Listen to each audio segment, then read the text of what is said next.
America की छुट्टी, Saudi अरब, तुर्किया और ईरान एक पेज पर आ गए और इस्लामिक नेटो का तस्वुर हकीकत का रूप धारने लगा। इस बारे में आमिर रज़ा से बात करते हैं। आमिर भाई, 6 महीने पहले हमने एक वीलॉग किया था और आपने एक बात की थी कि इस्लामिक नेटो बहुत जल्द बनने वाली है और इसके बारे में आपको बहुत जल्द सुनने को मिलेगा, जिसमें बहुत से इस्लामी ममालिक शामिल होंगे। ये ख़बरें अब आलमी मीडिया ने भी रिपोर्ट करनी शुरू कर दी हैं और वह बाकायदा उन्होंने इस्लामिक नेटो का लफ्ज़ इस्तेमाल किया है। देखिए, पहली बात तो ये है कि तो मैंने आपसे कहा कि हम जब भी बात कर रहे होते हैं तो हम फ्यूचर को साथ सामने रख रहे होते हैं और देख रहे होते हैं कि आइंदा आने वाले दिनों में इंटरनेशनली सूरत हाल क्या हाँ जी, होगी। बिल्कुल। मुझे अंदाज़ा था कि ये काम होना ही होना है, क्योंकि इसके बगैर अब इस्लामिक दुनिया का या मिल्लत का या उनके बचाव का कोई और तरीक़ाकार नहीं है। आहिस्ता आहिस्ता एक के बाद एक इस्लामिक कंट्री जो है वो शिकार की जाएगी। उन्होंने टेस्ट किया हमें गज़ा में, उन्होंने टेस्ट किया हमें लेबनान में, शाम में, और टेस्ट किया हमें ईरान में। ईरान में, बिल्कुल। इसी तरह से एक बड़ी तब्दीली जो है वो रूनुमा होने जा रही है। मैं अभी आपको बताता हूँ, इस सारे कंसेप्ट के पीछे जिसको हम इस्लामिक नेटो कह रहे हैं, चाइना मौजूद है। अच्छा। ये कंसेप्ट ये है कि एक पर हमला सब पर सब पर हमला। हमला, बिल्कुल ये ऐसे शिक 5 है नेटो की, जिसके तहत नेटो रुकन ममालिक जो हैं पाबंद है कि अगर उनके किसी रुकन मुल्क के ऊपर हमला किया जाता है तो तमाम मुल्क मिलकर उसके दिफा के लिए निकलेंगे। नेटो के में शामिल ममालिक की इसी कंसेप्ट को लेकर एक इस्लामिक नेटो है। सऊदी अरब के जो फैसल बिन फरहान हैं, जो वज़ीर ख़ारजा हैं, उनका अगर आपको याद है तो मैंने 4 रोज़ पहले 5 रोज़ पहले आपके साथ बात करते हुए मैंने कहा था कि उनका दौरा चीन बहुत अहम बिल्कुल, है। बिल्कुल, इंतहाई अहमियत का हामिल है। इसमें 2 चीज़ें होंगी। एक, अमेरिकन अड्डों को महदूद कर दिया जाएगा। दोम के पेट्रो डॉलर की जगह पेट्रो युआन को भी जो है करेंसी डिक्लेयर किया जाएगा कि ये पेट्रो युआन में भी बिज़नेस किया जा सकता है। और नंबर 3, दिफाई मुआहदात हैं। स्ट्रेटजिकली सऊदी अरब ने इस बात को तस्लीम कर लिया है कि चीन के साथ हम जो हैं शराकत दारी करेंगे। इसका मतलब ये है कि वो आहिस्ता आहिस्ता बतदरीज, जिस तरह से पाकिस्तान अमरीकी असले से बाहर चला गया है, इसी तरह से सऊदी अरब भी अमरीकी असले से बाहर जाएगा। और हाथी के पाँव में सबका पाँव, जहाँ सऊदी अरब आएगा वहाँ बाकी इर्द गिर्द के छोटे ममालिक तमाम उसके इस्लामी साथ। ममालिक। देखिए, उनमें उनमें अब ईरान भी शामिल हो गया है। बहुत करीबी तल्लुकात जो हैं ईरान और सऊदी अरब के, आने वाले दिनों में आप देखेंगे दोनों तरफ से वफूद का और आला सतही वफूद का जो है वो तबादला होगा। ये वक्त की अहम ज़रूरत थी। ईरान जैसी कुव्वत पावर जिसने अमेरिका को शिकस्त दी, गो वो उसमें चाइना का बहुत बड़ा बिल्कुल ऐसे ही है। कंट्रीब्यूशन है। इसी तरह सऊदी अरब को भी तैयार किया जाएगा कि वो दीगर छोटे ममालिक को, ये जब पेट्रो डॉलर का कंसेप्ट आया था 1970s में, तो सऊदी अरब वो पहला मुल्क था जिसने पेट्रो डॉलर को तस्लीम किया था और कहा था कि आज से पेट्रोलियम मसनूआत जितनी भी होंगी, पेट्रोकेमिकल्स, इनकी ट्रेड सिर्फ़ और सिर्फ डॉलर में होगी। अब भी सबसे पहले अगर कोई इनकार करेगा तो सऊदी अरब करेगा। उसके बाद उसके इर्द गिर्द जितने ममालिक हैं, चाहे कतर है, बहरीन है, इराक है, कुवैत है, वो भी इसमें शामिल होते चले जाएंगे। लेकिन अगर आप हमारे सुनने वाले या देखने वाले ये समझ रहे हैं कि ये एक दिन में हो जाएगा, तो ये एक दिन में थोड़ा टाइम तो नहीं लगेगा होना है, भाई। ये बहुत टाइम लगेगा। उसकी बुनियादी वजह यह है कि सिस्टम को एक तरफ से लॉक किए रखा है। वो लॉक किया हुआ है सहूनी मईशतदानों ने, और ये सहूनी जो मईशतदान हैं उन्होंने आपके बैंकिंग सिस्टम को डॉलर पर कन्वर्ट किया हुआ है, जिसको अब वो डिजिटल में कन्वर्ट करने जा रहे हैं। कल अगर आपने डोनाल्ड ट्रंप का बड़ा बयान था, उसने कहा इंटरनेट से ज़्यादा तो एआई अहम है। बिल्कुल।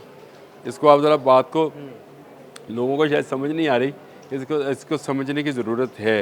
ये जो इंटरनेट हम इस्तेमाल करते हैं, वर्ल्ड वाइड वेब जो इस्तेमाल करते हैं, इससे ये दुनिया को बाहर लेके जाना चाह रहे हैं। वो चाह रहे हैं कि ये जो केबल्स हैं ये ख़त्म हो जाएं, सैटेलाइट से कंट्रोल जो इंटरनेट है या एआई है वो लोगों पर मुसल्लत की जाए। फिर जो लोगों को बताया जाएगा, जिस तरह से अब हम बहुत सारे हमारे बच्चे जो हैं आदी हो गए हैं कि उनसे अगर बेसिक सवाल भी पूछा जाए कि पाकिस्तान कब बना, तो वो एआई से हाँ जी, पूछने बिल्कुल। जाते हैं। बिल्कुल ऐसे ही है। वो कहते हैं एआई से पूछ लेते हैं कब हाँ, बना। चैट जीपीटी और जा ये जा वो सारी उसमें उसमें से निकल रहे हैं। यूरोप इससे बाहर निकल रहा है, हम इसके अंदर एंटर हो रहे हैं। तो इसमें मैं ये समझता हूँ कि चीन ने बर मौका जो है सऊदी अरब को दावत दी। बातें। अच्छा आमिर भाई, मैं शहज़ादा फैसल के चाइना के दौरे के हवाले से एक बात और ऐड करना चाहता हूँ कि मार्को रूबियो जब अभी पिछले दिनों मशरिक़ वस्ता के दौरे के दौरान वो मुख्तलिफ ममालिक में गए, लेकिन वो सऊदी अरब नहीं गए, यानी कुछ दूरियाँ नज़र आना शुरू हुई, रिफ्ट नज़र आना शुरू हुई।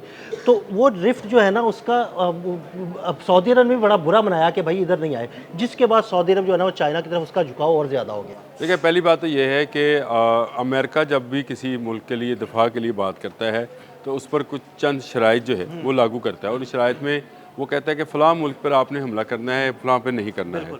ये उसकी शराइत में नंबर 1 चीज़ें शामिल होती है। फिर उसकी तमाम तर जो है जितनी भी उसकी प्रोडक्ट्स हैं, जहाज़ हैं, आबदोज़े हैं, बहरी जहाज़ हैं, उनका सबको पता है कि इनका कंट्रोल उनके पास ही रहता है।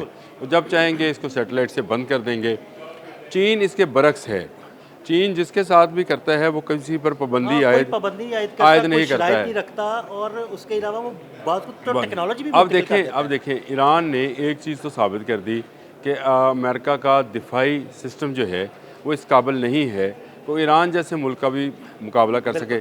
अगर वो ईरान जैसे मुल्क का भी मुकाबला नहीं कर सकते तो इसका मतलब है चीन तो फॉरहेड है, चीन तो बहुत आगे है। चीन के तो सैटेलाइट्स और DF-17 और DF-41 ऐसे मिज़ाइल्स हैं जिनका ना अमेरिका के पास कोई जवाब है, बैनुल बर आज़मी मिज़ाइल रखता है। तो अब सऊदी अरब समेत तमाम गल्फ़ ने ये चीज़ समझ ली है कि हमारी बका और दिफा जो है वो अमेरिका के साथ जॉइंट इन नहीं है। हम जो पेट्रोलियम मसनूआत हैं डॉलर में ट्रेड करते हैं, और जितना पैसा कमाते हैं अमेरिका बंदूक और गोली देकर वो हमसे वापस ले जाता है, और इनके हाथ में कुछ भी नहीं आता। ये आपने ना कुछ अर्सा पहले ये भी बात की थी कि आहिस्ता आहिस्ता सऊदी अरब जो है ना अमेरिकन ब्लॉक से निकल के चाइनीज़ ब्लॉक की तरफ जाना शुरू हो जाएगा। तो वो इस मुलाकात के अंदर और इस दौरे के अंदर जो है ना ये बातें भी वाज़ेह होना शुरू। देखिए, मैं आपको एक और बात बता दूँ, अभी बता रहा हूँ आपको। अभी 1 या 1.5-2 माह के अंदर आपको नज़र आएगा कि शहज़ादा मोहम्मद बिन सलमान या बीजिंग जाएंगे या शिनजी जो हैं वो रियाज़ में लैंड करेंगे। अहम डेवलपमेंट हो ये इतनी बड़ी डेवलपमेंट है जिसका तसव्वुर शायद इस वक्त जब मैं ये बात कर रहा हूँ, फिर आप मेरे साथ जब व्लॉग कर रहे होंगे तो आप कहेंगे आपने बहुत पहले ये बताई थी। दोनों के मबैन एक बड़ा मुआहदा होने जा रहा है, और इसमें आहिस्ता आहिस्ता आपको फिर वो जो मैं कंसेप्ट देता हूँ कि पेट्रो युआन की तरफ जा रहे हैं वो आपको नज़र आएगा।